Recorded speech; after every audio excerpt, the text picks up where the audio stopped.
গেল এখন প্র্যাকটিস করতে এই ব্যালেন্সটা খুব চাপের।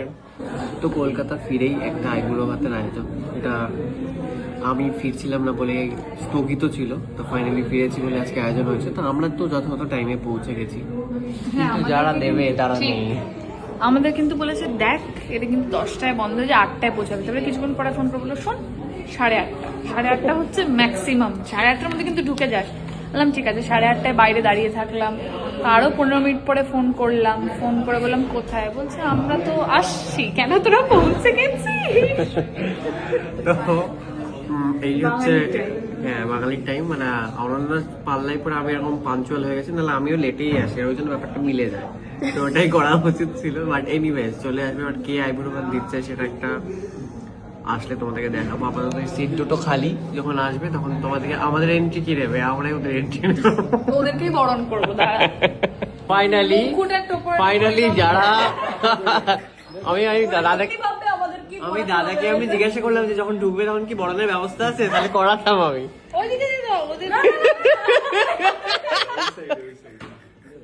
ওনারা দাঁড়িয়ে আছে দাঁড়ালি কখন, আমি বলছি দাঁড়াও আসতে দাও। ব্যাস সব দোষ ঘাড়ে চলে গেল। নিজে 1.5 ঘন্টা ধরে রেডি হচ্ছে, তারপর আমাকে বলছে মিথ্যে কথা বলছে না, টান করতে অনেক প্রেপ টাইম লাগে। সবাই কিন্তু জাস্ট হ্যাঁ খেয়ে নিয়েছে। এটাও দিয়ে দিচ্ছিল, আর নিয়ে যান, ফেরত নিয়ে যান, আসতে দিন।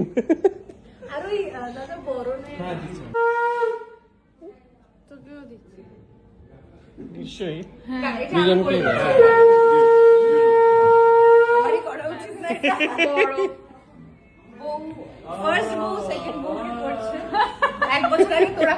হ্যাঁ 1 বছর আগে ওরা করেছিল, রাইট।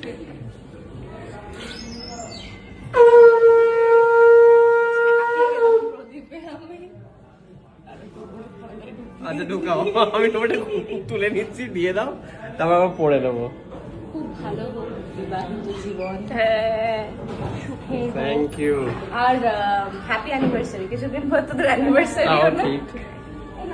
ঠিক আমি করবো, হ্যাঁ আমি এটা খাওয়াই সবাইকেই করতে হয়। তো এটা কি ওটা গেল এখন প্র্যাকটিস করতে এই ব্যালেন্সটা খুব চাপের।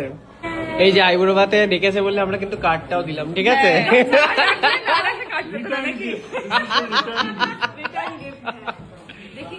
কেন অত দূর গিয়ে জোকা অব্দি যেতে হতো, তার থেকে বলো মিড পয়েন্টে পড়ে গেছে।